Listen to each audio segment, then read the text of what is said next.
කාල කණි හැත්ත තොපි දරුවෝ දෙකෝ මොනද කො පාඩම් කරන්නේ? අනේ ළමයාගේ පොත දෙන්න තාත්තේ. තාත්තේ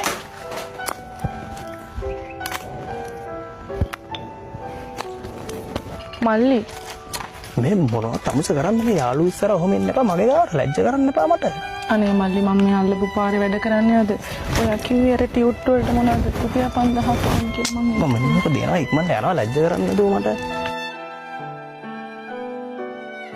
අනේ ඇයි තාත්තේ අපිට මෙහෙම පව් දෙන්නේ හැමදාම ඔය දහතරාව කටේ ගහන් ඇවිල්ලා.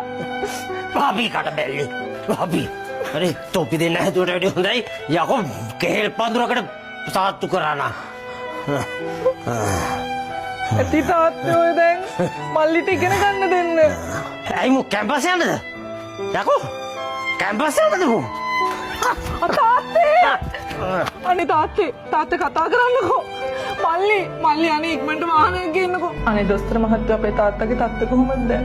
සිටිදාසගේ තත්ත්වය පොඩ්ඩක් භයානකයි. එයා කොච්චර කාලෙකින් ඩ්‍රින්ක්ස් ගන්නවද? අපිට මතක ඇති කාලේ ඉඳන් තාත්තා දීලා තමයි ඩොක්ටර් ගෙදර ආවේ. ඔයාලගේ තාත්තා කාලයක් තිස්සේ මෙහෙම ඩ්‍රින්ක්ස් අරගෙන වකුගඩු දෙක ඩැමේජ් වෙලා තියෙන්නේ. මොකද්ද ඩොක්ටර් අපිට මේකට ඉක්මනටම කරන්න පුළුවන්? ඔයාලට මේකට කරන්න තියෙන එකම එක විසඳුමයි. ඔයාලගේ තාත්තගේ බ්ලඩ් ගෲප් එක තියෙන වකුගඩුවක් ඩොනේට් කරන්න කැමති එක්කෙනෙක් පුළුවන් ඉක්මනින් හොයාගන්න වෙනවා. අනේ දොස්තර මහත්තයෝ ඒකට කීයක් විතර වියදම් යයිද? ලක්ෂ 90ක් විතර යනවා. ලක්ෂ 90ක්? අනේ දෙයි හාමුදුරනේ අපි මොකද මල්ලි දැන් කරන්නේ? අපි මොනවා කියලා කරන්න දැක්කේ? එයා විහිං කරගත්තේ වෙනවා බීලා. කලින් එහෙම කතා කරන්න එපා මල්ලි. බේබල් දන්න වෙන මොනවා කියන්න දන්නේ? මොනවත් අපේ තාත්තනේ බං. අපිට කොහොම සැලකුවා?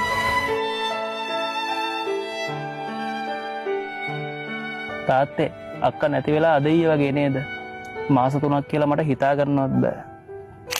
ගස්වල හොඳ පොල් තියෙද්දි ඇට්ටිත් වැටෙනවා පුතේ. තාත්තේ ඒක නෙමෙයි. ඩොක්ටර්ද ලේමාරු කරන්න ඉන්නේ ගෝනේ තාත්තට. මට මතක නෑ. එහෙනම් ඒකටත් යන්න. යා. ගොඩක් පින් දොස්තර මහත්තයෝ. මගේ ජීවිතේ බේරලා දුන්නට.